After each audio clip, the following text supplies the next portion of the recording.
দেশের বাজারে অনেকটাই স্থিতিশীল বৈদেশিক মুদ্রার বাজার। ব্যাংকগুলো গ্রাহকের কাছে মার্কিন ডলার বিক্রি করছে 123 টাকা দরে আর গ্রাহকের কাছ থেকে কিনছে 122 টাকা দরে। রবিবার ব্রিটিশ পাউন্ড ব্যাংকে বিক্রি হচ্ছে 166 টাকা আর ব্যাংক গ্রাহকের কাছ থেকে কিনছে 159 টাকা দরে। প্রতি ইউরো ব্যাংক বিক্রি করছে 146 টাকা আর কিনছে 142 টাকায়। কানাডিয়ান ডলার বিক্রি হচ্ছে 90 টাকা আর ব্যাংক কিনছে 85 টাকায়। অস্ট্রেলিয়ান ডলার বিক্রয় 86 টাকা আর ক্রয় 81 টাকা দরে।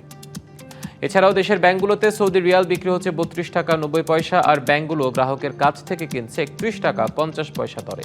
আজ ইউএই দিরহাম বিক্রি হচ্ছে 33 টাকা 30 পয়সা আর ব্যাংক কিনছে 32 টাকা দরে।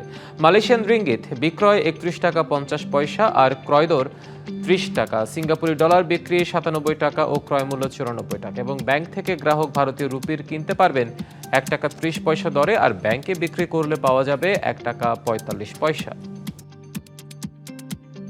ঈদ আসবে, সাথে ক্যাশব্যাকও আসবে। নিজের বা প্রিয়জনের জন্য কেনাকাটায় এবারও নগদ পেমেন্টে পাচ্ছেন দারুণ ক্যাশব্যাক। তাই যাই কিনুন, পেমেন্ট করুন নগদে।